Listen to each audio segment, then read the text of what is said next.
A síndica me acusou injustamente e minha vida virou um pesadelo. As câmeras revelaram uma verdade chocante que ninguém poderia imaginar. Uma história de perseverança, justiça e redenção que transformou uma comunidade inteira.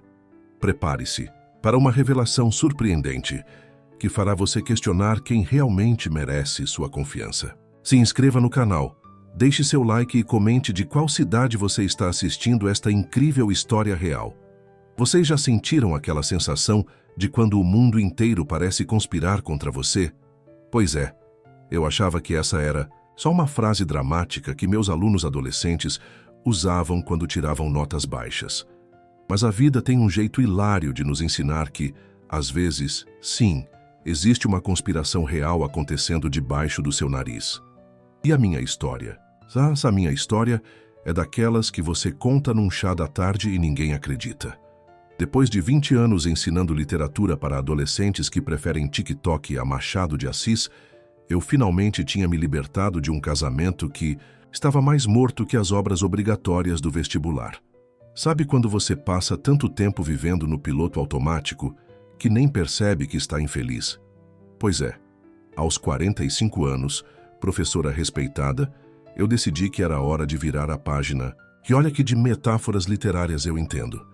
Escolhi Campos do Jordão para recomeçar. Aquele clima de montanha, as casinhas de arquitetura europeia, o ar fresquinho que faz você querer uma xícara de chocolate quente mesmo no verão. Um lugar tranquilo para recuperar minha sanidade, pensei eu, inocente como uma personagem de conto de fadas prestes a encontrar o lobo mau. Só que no meu caso, o lobo usava um colar de pérolas e tinha o cabelo impecavelmente pintado de castanho. O residencial Araucárias parecia perfeito. ênfase no parecia, porque nada é o que parece. Essa é a primeira lição que dou nas minhas aulas de análise literária. O condomínio tinha aquele ar de cartão postal, sabe?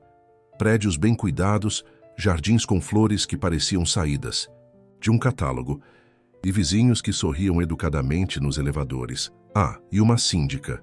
Dona Berenice, 63 anos, 8 anos no cargo, daquelas que sabe o nome de cada planta do jardim e, aparentemente, cada segredo de todos os moradores. No começo ela foi um doce, daqueles com recheio envenenado, como descobri depois. Professora de literatura? Que maravilha ter alguém tão culto em nosso meio, ela dizia com aquele sorriso que não chegava aos olhos. Eu, bobona, achei que tinha encontrado uma aliada. Erro crasso. Na escala de ingenuidade eu estava lá em cima, junto com as protagonistas de romances góticos que entram em castelos assombrados achando que vai dar tudo certo. Foi no 3º mês após minha mudança que o circo pegou fogo. Numa manhã de outono, ironicamente a estação das quedas, fui surpreendida com uma convocação para uma reunião extraordinária urgente. Eu ainda estava me adaptando à rotina de preparar café só para uma pessoa. Então pensei, deve ser algo sobre as taxas de condomínio. Mal sabia que eu era o assunto principal daquele encontro. O salão de festas do condomínio estava lotado. Vocês já viram como as pessoas adoram uma confusão? É tipo promoção de supermercado. Todo mundo aparece. E lá estava eu, sentada na última fileira, corrigindo provas mentalmente, quando ouvi meu nome ser pronunciado pela Dona Berenice, com aquele tom que uso quando pego um aluno colando. Gostaríamos de discutir um assunto delicado que tem afetado nosso condomínio nos últimos meses, o desaparecimento de encomendas. Ela começou ajustando os óculos de armação dourada. Após investigações cuidadosas e relatos de testemunhas, identificamos a responsável. E então, na frente de 50 vizinhos curiosos, aquela mulher apontou o dedo para mim como se eu fosse a vilã de uma novela das 8. Nossa nova moradora, a professora Helena do 502, foi vista circulando em horários suspeitos próximo às caixas de correspondência. Imaginem o choque. Eu, que devolvo o troco errado no mercado, sendo acusada de furtar as encomendas dos outros. Naquele momento, senti um calor subindo pelo pescoço. E olha que já estou na pré-menopausa, então não era só vergonha. Era indignação pura. Dona Berenice, com todo o respeito, mas a senhora perdeu o juízo? Foram as primeiras palavras que saíram da minha boca. 20 anos ensinando adolescentes me deram um controle emocional impressionante, mas aquilo era demais. Eu sou professora de literatura há 2 décadas. Tenho uma reputação. E a senhora está me acusando de ser o quê? Uma ladra de pacotes da Amazon? O silêncio que se seguiu foi daqueles que você poderia cortar com uma faca de manteiga. 50 pares de olhos me encarando como se eu fosse uma criminosa pega em flagrante. Dona Berenice apenas sorriu, daquele jeito condescendente que me fez querer jogar as obras completas de Shakespeare na cabeça dela. Capa dura, edição de colecionador. Temos relatos, professora. Vários moradores a viram rondando a portaria em horários incomuns e, curiosamente, desde sua chegada, as encomendas começaram a sumir. Simples matemática. Matemática nunca foi meu forte. Sou de humanas, pelo amor de Deus, mas até eu sabia que aquela equação estava errada. E as provas? Câmeras de segurança? Algo concreto além de fofoca de corredor? Perguntei, sentindo meu lado professora que não aceita trabalho, sem citação de fonte emergir. Estamos protegendo a privacidade dos moradores, ela respondeu como se fosse a guardiã suprema da ética. Mas temos testemunhas confiáveis. Saí. Daquela reunião como se tivesse levado um tapa. Não, pior. Como se tivesse levado um tapa na frente da turma inteira no primeiro dia de aula. Vocês já passaram por isso? Essa sensação de injustiça que gruda no estômago como chiclete velho debaixo de carteira escolar. Os dias seguintes foram um pesadelo. De repente, todos me evitavam como se eu tivesse a peste. No elevador, os vizinhos olhavam fixamente para os números dos andares como se ali estivesse o segredo da imortalidade. Nas áreas comuns, as conversas cessavam quando eu me aproximava. Até o porteiro, seu Juvenal, que antes fazia questão de me contar sobre as aventuras dos netos, agora apenas acenava de longe, como se eu pudesse furtar as histórias dele também. Mas o pior, foi quando a fofoca chegou à escola onde eu dava aulas. Campos do Jordão pode ter cara de cidade europeia, mas a velocidade dos rumores é bem brasileira. Mais rápida que internet de fibra ótica. De repente, pais de alunos pediam transferência de sala. Colegas professores me olhavam de soslaio na sala dos professores e até a diretora, que era minha amiga desde a faculdade, chamou-me para uma conversa sobre valores institucionais. Naquela noite, sozinha no meu apartamento ainda cheio de caixas de mudança não desfeitas, chorei como não chorava desde o divórcio. Não pelo que estavam falando de mim, já passei da idade de me importar com cada opinião alheia, mas pela injustiça absurda daquilo tudo. Eu, que sempre vivi pela honestidade, que ensinava meus alunos sobre a integridade dos grandes personagens literários, estava sendo tratada como uma vilã de folhetim barato. E foi aí que decidi. Não seria mais a professora boazinha. Se queriam guerra, teriam guerra.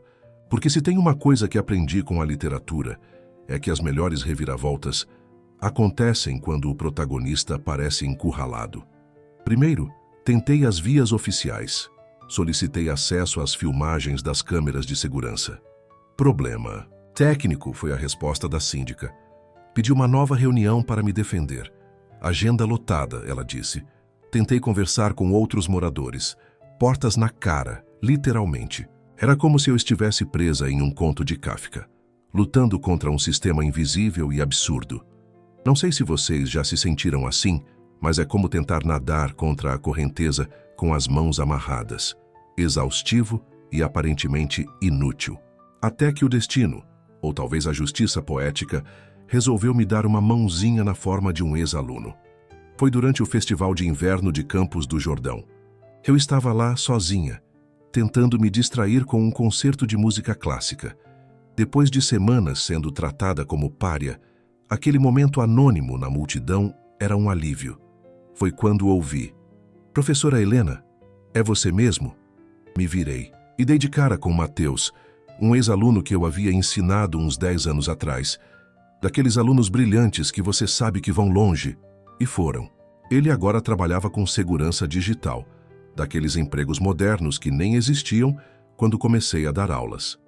"Mateus, que surpresa boa", respondi, genuinamente feliz por ver um rosto que não me olhava como se eu fosse roubar sua carteira.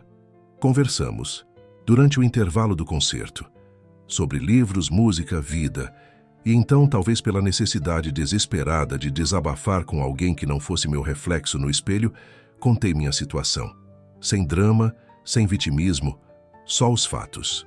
Era uma professora de literatura, afinal de contas. Clareza e concisão são meu forte. Mateus ouviu tudo com aquela atenção que só os bons alunos têm. E então, quando terminei, ele disse a frase que mudaria tudo. Professora, a senhora me ensinou que a verdade sempre vem à tona nos grandes romances. Que tal adiantarmos esse processo? No dia seguinte, Mateus me explicou que poderia acessar remotamente as câmeras de segurança do condomínio. Não é exatamente legal, ele admitiu, mas também não é legal acusar alguém sem provas. Confesso que hesitei. 2 décadas ensinando ética em sala de aula me faziam questionar essa abordagem. Mas 2 semanas sendo tratada como criminosa me fizeram pensar. Às vezes a justiça precisa de um empurrãozinho. Machado de Assis estaria orgulhoso dessa minha dubiedade moral. O plano estava em andamento quando as coisas pioraram ainda mais. Dona Berenice, não satisfeita em me acusar de furto, agora espalhava que eu estaria revendendo os itens roubados em sites de segunda mão para complementar minha situação financeira precária pós-divórcio. Como ela sabia do meu divórcio recente? Como sabia que eu ainda estava me recuperando financeiramente? Mistério, ou melhor, fofoca de prédio que é mais eficiente que o FBI. Nessa altura, eu já estava com raiva o suficiente para interpretar Lady Macbeth sem precisar de aulas de teatro.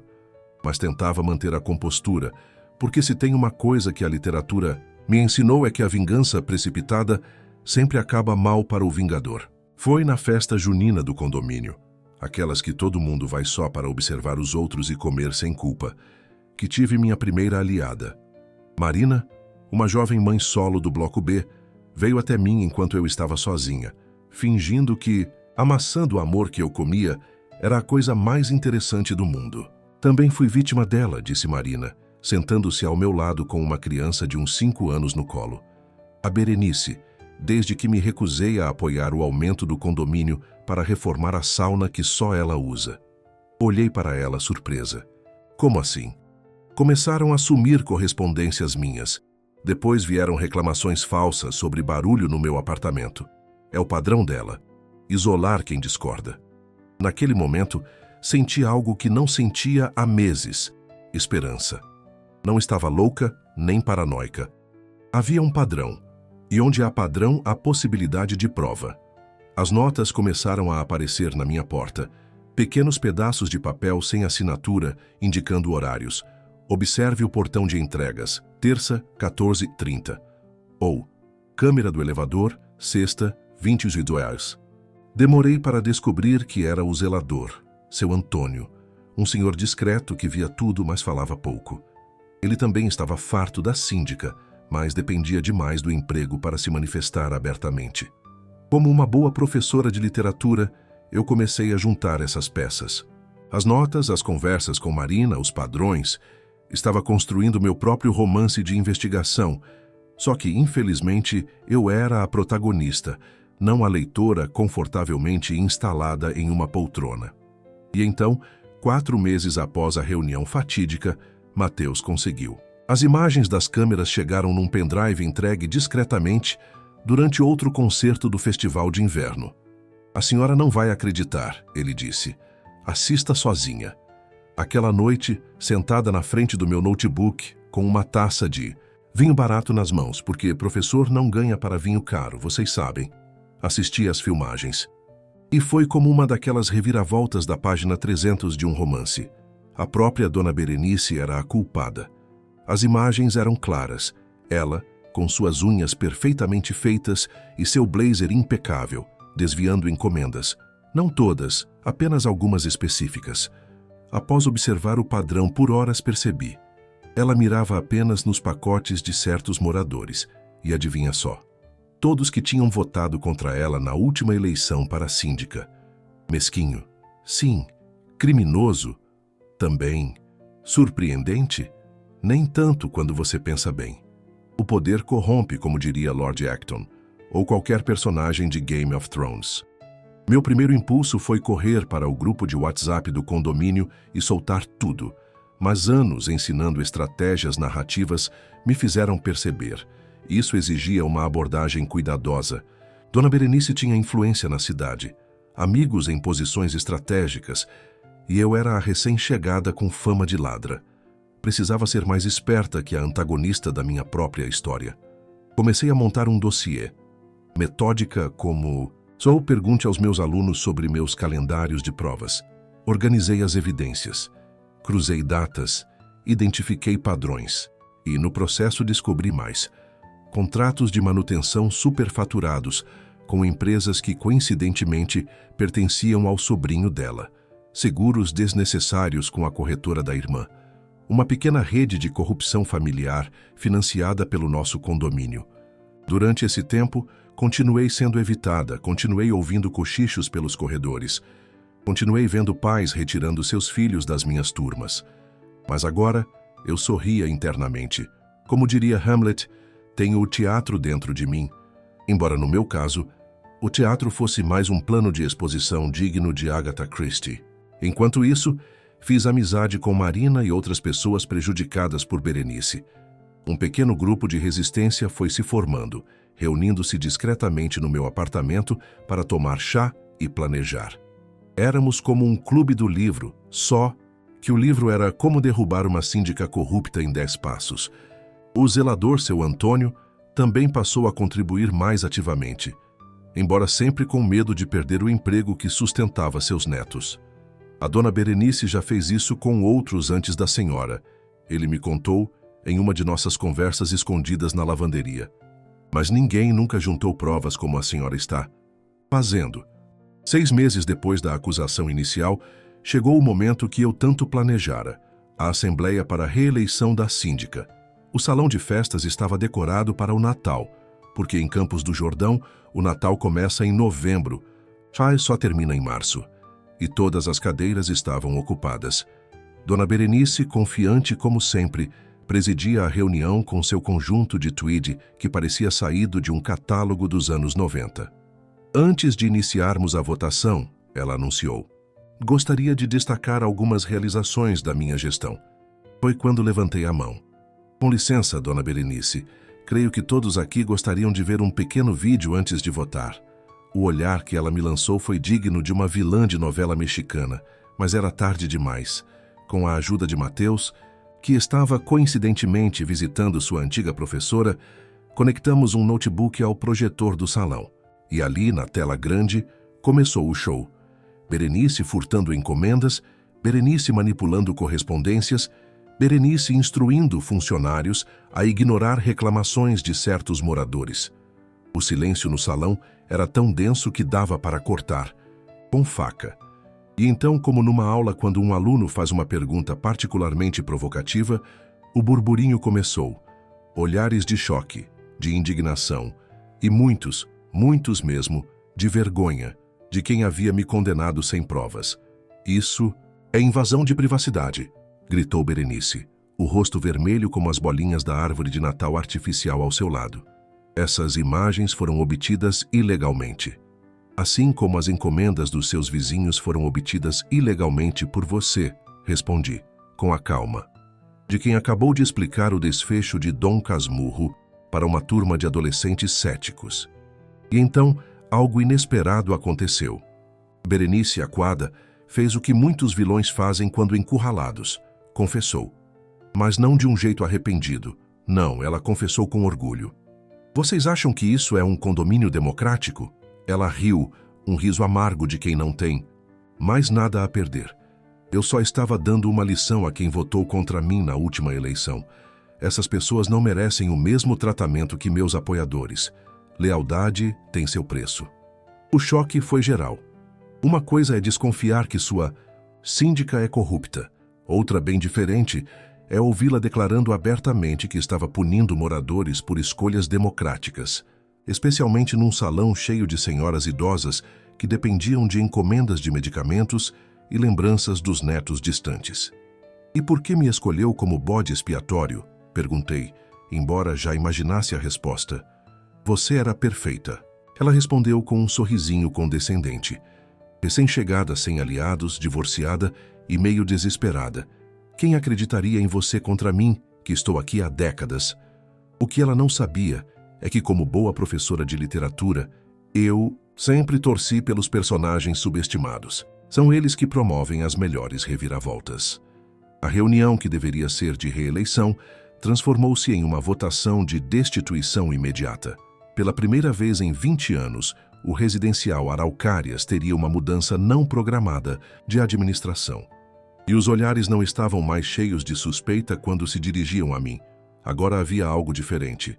Respeito? Admiração? Ou talvez apenas o reconhecimento de que haviam julgado mal. Muito mal. Claro que nem tudo foram flores. Berenice ainda tentou uma última cartada. Processamento por invasão de privacidade devido às câmeras hackeadas. O caso gerou um debate ético dentro do condomínio, especialmente entre os moradores mais velhos e religiosos que frequentavam a mesma igreja tradicional da cidade. O que pesava mais? A invasão de privacidade ou os anos de furtos e manipulações? A reviravolta, mais surpreendente, no entanto, veio de onde menos esperava. A própria filha de Berenice, Camila, que morava no mesmo condomínio.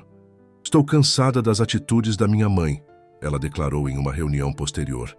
"Isso já destruiu nossa família, nossos almoços de domingo, nossos relacionamentos. Não posso mais ficar em silêncio." Camila revelou que a obsessão da mãe pelo poder no condomínio havia começado após a morte do marido, como uma forma de controle sobre algo, qualquer coisa, em sua vida que parecia desmoronar. O que começara como um mecanismo de defesa transformara-se em uma cruzada pessoal contra qualquer um que ameaçasse esse controle. Isso não justificava suas ações, claro, mas humanizava a vilã da história. E se anos ensinando literatura me ensinaram algo, é que os melhores antagonistas são aqueles que podemos, de alguma forma, compreender. Nos meses seguintes, uma investigação formal conduzida pelo Conselho Condominial confirmou tudo. Os desvios de encomendas, os contratos superfaturados, as perseguições pessoais. Berenice foi oficialmente removida e, para minha surpresa e relutância inicial, fui convidada a assumir temporariamente o cargo. "Não quero ser síndica", protestei. "Sou professora de literatura. Mal consigo organizar minha estante de livros, quanto mais um condomínio."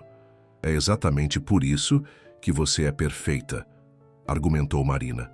"Não quer o poder, só quer justiça." Assim, 9 meses, após ser publicamente humilhada como ladra de encomendas, eu estava implementando um sistema transparente de rastreamento de entregas no condomínio. Irônico, talvez. Poético, certamente. Não foi fácil, devo admitir. Os moradores mais tradicionais, especialmente os idosos que representavam mais da metade da população do condomínio, resistiam a mudanças. Queriam as coisas como sempre foram, mesmo que, como sempre foram, significasse oportunidades para abusos de poder. No meu tempo, confiávamos uns nos outros sem precisar de câmeras e aplicativos, reclamou Dona Olga, uma senhora de 80 anos, que morava ali desde a inauguração do prédio. "No seu tempo, Dona Olga, a senhora não comprava pelo iFood", respondi com um sorriso. E aos poucos, até os mais resistentes foram se adaptando. O 10º mês trouxe uma surpresa. Durante a celebração de aniversário do condomínio, aquelas festas onde todo mundo vai para comer bolo de graça e descobrir quem está de caso, com quem, Berenice reapareceu. Mais magra, sem a postura autoritária de sempre, ela pediu para falar. "Estou em tratamento", ela anunciou para o salão silencioso. "Terapia, 2 vezes por semana. Descobri que tenho um problema com controle. E quero pedir desculpas, especialmente à professora Helena, que usei como bode expiatório. Foi um momento estranho. Como professora, sempre ensinei sobre a importância do perdão e da redenção na literatura. Quantas vezes analisei com meus alunos a transformação de personagens como Ebenezer Scrooge ou Jean Valjean. Mas na vida real, o perdão é mais complicado que nas páginas de um livro. "Aceito suas desculpas", respondi após um momento de reflexão. "Mas acho que deve desculpas maiores aos idosos que ficaram sem medicamentos, Às crianças que não receberam presentes de aniversário, a todos que prejudicou diretamente. Ela assentiu, os olhos baixos, bem diferente da mulher arrogante que conheci no início dessa história. E percebi algo importante. Eu não precisava gostar dela para aceitar suas desculpas. A vida não é um romance onde todos terminam amigos no último capítulo. No final do meu primeiro ano no residencial Araucárias, enquanto organizava uma pequena recepção no meu apartamento, agora finalmente decorado e sem caixas de mudança, pelos cantos, percebi como tudo havia mudado. Os vizinhos que antes me evitavam agora traziam quitutes típicos da região e histórias para compartilhar. Os alunos que haviam sido transferidos das minhas turmas estavam voltando um a um, após os pais ouvirem sobre o caso da síndica desonesta e da professora injustiçada, que, apparently, virara uma anedota local. Até mesmo a escola, que antes questionava meus valores, agora usava minha história como exemplo de integridade nas aulas de ética. Irônico? Sim. Satisfatório? Imensamente. Sentada na minha varanda, observando as araucárias que dão nome ao condomínio e sentindo o ar gelado da serra, refletia sobre tudo o que acontecera. O divórcio que me trouxera até ali parecia agora um detalhe distante, como um capítulo inicial necessário para o desenvolvimento da trama. As reuniões de condomínio, antes eventos temidos, transformaram-se em encontros comunitários produtivos. O sistema de entregas funcionava sem problemas, e até Dona Olga, a tradicional, agora usava o aplicativo de rastreamento, embora jurasse que era só para fiscalizar se está funcionando direito. Marina tornou-se uma grande amiga. Seu filho me chamava de tia professora, e seu Antônio, o zelador antes temeroso, agora contava abertamente suas histórias de 15 anos de condomínio sem medo de represálias. Mateus, meu ex-aluno Salvador, visitava regularmente, sempre trazendo alguma novidade tecnológica que, segundo ele, a senhora precisa conhecer, professora, está muito desatualizada. E quanto a Berenice? Ouvi dizer que se mudou para outra cidade, um novo começo. Em nossas últimas conversas, percebi que ela não era o monstro unidimensional que imaginei inicialmente. Era apenas uma mulher quebrada, tentando exercer controle onde podia, da maneira errada. Como tantos antagonistas literários, era complexa, falha e, no fim, tragicamente humana. Ocasionalmente, ainda encontro Camila, sua filha, que optou por permanecer no condomínio. Reconstruímos um relacionamento cauteloso, mas amigável. Você é a pessoa que a minha mãe poderia ter sido. Ela me disse uma vez, se tivesse escolhido usar sua força para o bem. Um ano após aquela fatídica reunião onde fui publicamente humilhada, dei uma aula especial aos meus alunos. O tema, a vida como narrativa, conflito, resolução e transformação. Usei minha própria experiência como exemplo, obviamente mudando nomes e alguns detalhes para proteger os envolvidos. O que podemos aprender com essa história? Perguntei à turma no final. Uma aluna tímida ergueu a mão. Que a verdade sempre vem à tona. Sim, concordei, mas nem sempre sozinha. Às vezes, a verdade precisa de uma ajudinha. Outro aluno se manifestou. Que não devemos julgar as pessoas sem provas. Excelente observação, comentei. E o que mais? Um silêncio pensativo tomou conta da sala, até que um aluno no fundo, daqueles que raramente participam, levantou a mão. Que às vezes é preciso passar por um capítulo terrível para chegar a um final melhor. Sorri pensando no meu apartamento, aconchegante nos novos amigos, na comunidade que agora me acolhia de verdade. Exatamente, respondi. Na literatura como na vida, são as adversidades que revelam quem realmente somos. Hoje, quando olho para as câmeras de segurança do condomínio, que ironicamente se tornaram símbolo de transparência, não de controle, lembro-me de como um instrumento pode servir tanto para oprimir quanto para libertar, dependendo das mãos que o controlam. Minha estante de livros agora tem uma nova seção. Obras sobre justiça e redenção. Não é por acaso. Como professora, sempre soube que a literatura reflete a vida. O que não esperava era que minha própria vida se transformasse numa história digna de ser contada. E se tem uma lição que aprendi em toda essa jornada, é que a vida raramente segue o roteiro que esperamos.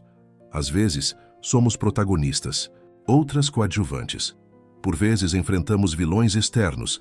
Em outras ocasiões, lutamos contra nossos próprios demônios.